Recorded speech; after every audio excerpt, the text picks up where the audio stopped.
एकदम सोप्या पद्धतीने तरीही खूप चविष्ट, घरातील सगळे मंडळी अगदी बोटं चाटून चाटून खातील असं आज आपण सुक्कं मटण व रस्सा पाहणार आहोत। तर नमस्कार, मी मंजुळाज किचन या यूट्यूब चॅनलमध्ये तुमचं मनापासून स्वागत करते। चला तर मग वेळ न घालता रेसिपीला सुरुवात करू। तर इथं मी वजनी अर्धा किलो मटण घेतलेलं आहे। ह्याच्यातील चरबी बाजूला काढून ठेवून आता हे मटण आपण 2 पाण्याने स्वच्छ असं धुवून घेऊया। तर मटण जून आहे की कवळं आहे हे कसं ओळखायचं ते मी तुम्हाला सांगते। मटणाचा रंग हा जितका फिकट गुलाबी रंगाचा असतो तितकं मटण आपलं कवळं असतं आणि जितका डार्क गुलाबी असतो तितकं मटण हे आपलं जून असतं। तर तुम्ही इथं बघू शकता मी घेतलेलं मटण थोडं डार्क गुलाबी रंगामध्ये आहे, म्हणजे आपलं मटण थोडं हे जून आहे। आणि हे मटण धुण्या अगोदरच निरीक्षण करायचं, कारण मटण धुतल्यानंतर मटणाचा कलर हा चेंज होतो। तर इथं मी आता मटण धुवून घेतलेलं आहे। तर ह्याला आता मॅरिनेट करून ठेवूया। तर 2 चमचे भरून हळद आणि चमचाभर मीठ घालून हे व्यवस्थित सगळ्या मटणला असं लावून ठेवायचं आहे। जितका जास्त वेळ आपण मॅरिनेट करून ठेवू तितकंच मटण आपलं लवकर शिजतं आणि चवीलाही छान होते। बऱ्याच जणी असं करणं टाळतात, लगेच मटण आणली की धुवून फोडणी घालून रिकामी होतात, पण असं करू नका। कमीत कमी अर्ध्या तासासाठी तरी असं करून ठेवा। याने काय होतं की मटणाचं छान निर्जंतुकीकरण होतं। आता 1 तास झालेला आहे। आता मटण शिजायला ठेवूया। तर सर्वप्रथम भांड्यात थोडंसं तेल घालून घ्यायचं।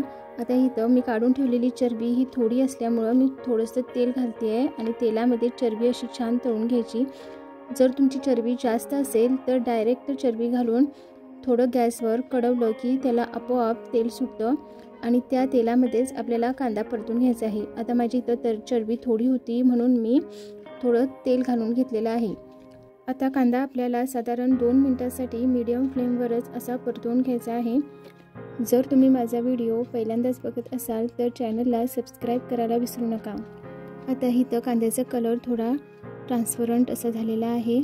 आपल्या मटणालाही किती छान पाणी सुटलेलं आहे, इथं बघू शकता।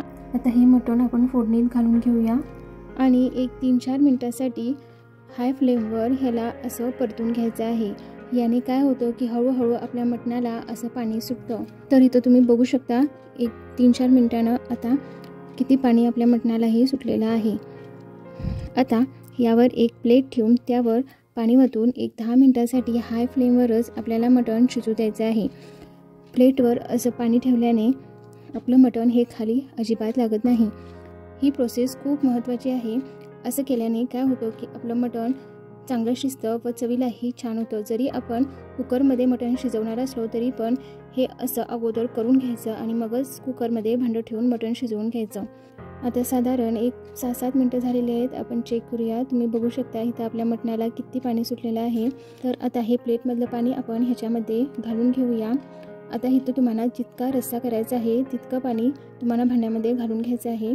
मला आता इथं आणखी थोडा रस्सा वाढवायचा आहे, त्यामुळं मी आणि थोडं पाणी प्लेटमध्ये गरम होण्यासाठी ठेवते।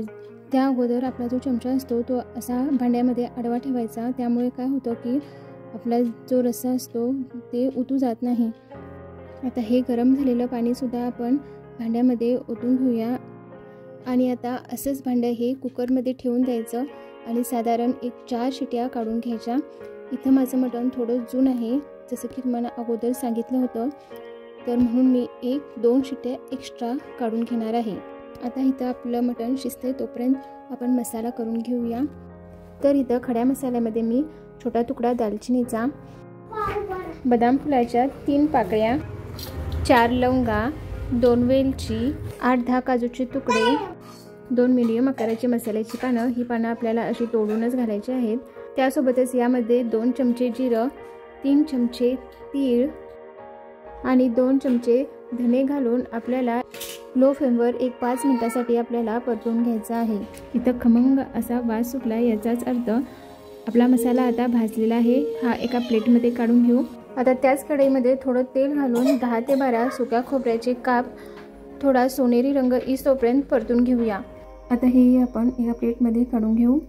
तर इथं तुम्ही सुक्या खोबऱ्याऐवजी ओलं खोबरं पण वापरू शकता, पण ते आता नाही, कधी भाजायचं ते तुम्हाला मी पुढं सांगते। आता याच तेलामध्ये आपला ओला मसालाही भाजून घेऊ। त्यासाठी मी इथं एक मीडियम आकाराचा कांदा असा उभा चिरून घेतलेला आहे. याला एक साधारण 2 मिनिटासाठी तेलात परतून घेऊया. आता साधारण 1-2 मिनिटानंतर आपण बाकीचं साहित्य पण त्यात घालून घेऊया.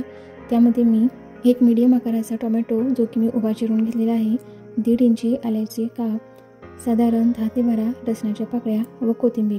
आता हे सर्व मिश्रण मीडियम टू हाय फ्लेमवर साधारण 7 ते 8 मिनिटासाठी गोल्डन ब्राऊन रंग येईपर्यंत परतून घ्यायचं आहे. आता यामध्ये आणखी थोडंसं तेल घालून घेऊया, म्हणजे मसाला आपला लवकर भाजला जातो. तर मैत्रिणींनो, आपल्या घरात अशी एकतरी व्यक्ती असते जिला मटण हे भरपूर आवडतं. मटण हे जसं खायला रुचकर लागतं तसंच त्याचे आरोग्यकारी फायदेसुद्धा आपल्या शरीराला होतात. तर मटण हे कार्बोहायड्रेट, प्रथिने, जीवनसत्व आणि खनिजे यांच्यासारख्या पोषक तत्वांनी परिपूर्ण असतं आणि मटणात भरपूर प्रमाणात लोह असतं, त्यामुळे शरीरात रक्ताची कमतरता होत नाही. जरी मटणाचे भरपूर फायदे असले तरीसुद्धा याचा आहारात प्रमाणातच वापर करावा. तर आता ओला मसाला पण आपला परतून झालेला आहे. आता तो थंड करण्यासाठी ठेवून देऊया. आता यामध्ये तुम्हाला जर ओलं खोबरं घालायचं असेल तर हा भाजलेला मसाला एका प्लेटमध्ये काढून घ्यायचा आणि याकडे इथंच लो फ्लेमवर गोल्डन ब्राऊन रंग येईपर्यंत परतून घ्यायचा. आता मसाला आपला मिक्सरमधून वाटून घेऊया. तर सर्वप्रथम खडा मसाला बारीक करून घ्यायचा. आता इथं मसाला खूप जास्त पण थंड नाही होऊ द्यायचा, थोडा कोमट असतानाच मिक्सरमधून फिरून घ्यायचा, म्हणजे तो चांगला वाटला जातो. आता यामध्येच आपलं सुकं खोबरं पण घालून फिरून घेऊया. सुरुवातीला पाणी न घालताच मसाला आपल्याला वाटून घ्यायचा आहे. आता या भांड्यामध्येच आपल्याला आपला ओला मसाला पण घालून वाटून घ्यायचा आहे. जर तुमचा मसाला जास्त असेल तर तुम्ही या ठिकाणी मोठं मिक्सरचं भांडं पण वापरू शकता. तर इथं मी 1 चमचा गरम मसाला घेतलेला आहे, तो सुद्धा मी यामध्येच घालून वाटणार आहे. तर आता ह्या स्टेजला आपल्याला थोडं थोडं पाणी घालून मसाला बारीक असा वाटून घ्यायचा आहे. तर इथं तुम्ही बघू शकता आपल्या मसाल्याची कन्सिस्टन्सी कशी आहे. खूप जास्त पण पाणी नाही घालायचं. तर आता चला आपल्या मटणाला फोडणी कशी घालायची ते पाहून घेऊया. तर इथं 6 शिट्ट्या झाल्यावर कुकर पूर्ण गार झाल्यावर मी आपलं भांडं कुकरमधून बाहेर काढून घेतलेलं आहे. आता पाहूया मटण आपलं शिजलेलं आहे की नाही. तर मटण शिजले की नाही हे चेक करण्यासाठी एखादा हाडाचा तुकडा असा घ्यायचा आणि जर मटण सहजरित्या हाडापासून असं वेगळं होत असेल तर समजायचं की आपलं मटण हे व्यवस्थित शिजलेलं आहे. किंवा तुम्ही थोडं खाऊन पण चेक करू शकता. आता फोडणी घालण्या अगोदर रश्श्यातील थोडा तवंग आपल्याला असा वाटीत बाजूला काढून ठेवायचा आहे, जो आपल्याला नंतर सुक्कं मटण फोडणी घालते वेळी याचा वापर करायचा आहे. तर प्रथम आपण रश्श्याला फोडणी घालून घेऊया. आता भांड्यात 1 चमचाभर तेल घालून घ्यायचं आणि आपण वाटण केलेला मसाला याच्यामध्ये तेल सुटेस्तोपर्यंत परतून घ्यायचा. तर इथं मी साधारण 2 मोठे चमचे मसाला मी रश्श्यासाठी घालत आहे. तर तुम्हाला हवा तसा कमी जास्त मसाला यामध्ये घालून घेऊ शकता. आता साधारण 1-2 मिनटं परतून घ्यायचं आणि आता यामध्येच बाकीचे मसाले पण ॲड करून घेऊया. यामध्ये मी अर्धा छोटा चमचा हळद, 1 मोठा चमचा टेलिफोन चटणी, आता त्याच चमच्याने 1 चमचा घरगुती कांदा लसूण मसाला आणि चवीपुरतं मीठ घालून लो फ्लेमवर साधारण 2-3 मिनिटांसाठी सर्व मसाला असा परतून घ्यायचा. आता इथं हळद आणि मीठ बेतानेच घालायचं, कारण आपण मॅरिनेट करते वेळी घातलं होतं. जर तुमच्याकडं टेलिफोन चटणी अवेलेबल नसेल तर त्या ठिकाणी तुम्ही कश्मीरी लाल तिखट पण वापरू शकता. आता मसाल्याला असं तेल सुटलं की थोडं रश्श्याचं पाणी घालून मसाला व्यवस्थित मिक्स करून घ्यायचा आणि नंतर बाकीचं सगळं पाणी घालून लो फ्लेमवर उकळी काढून घ्यायची. आता रस्सा उकळते तोपर्यंत मटणाला फोडणी कशी घालायची ते पाहूया. तर इथं मी मसाला भाजून घेतलेलीच कढई घेतलेली आहे. यामध्ये थोडं आता तेल घालूया आणि आपला राहिलेला मिक्सरमधला सगळा मसाला घालून परतून घेऊया.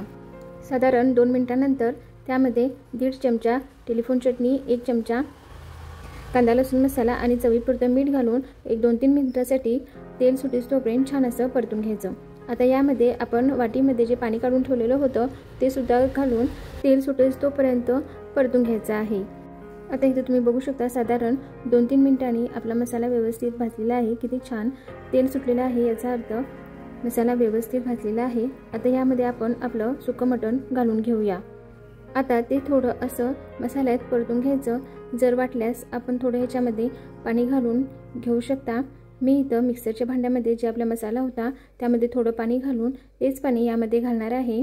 आता यावर प्लेट झाकून लो फ्लेमवर आपल्याला 6-7 मिनिटं शिजवून घ्यायचं आहे. आता साधारण 5-6 मिनिटांनंतर खूपच छान आपलं मटण हे तर शिजून तयार झालेलं आहे। तुम्ही बघू शकता किती छान तेल यावर आलेलं आहे। तर आता हे मटण सर्व करण्यासाठी रेडी आहे।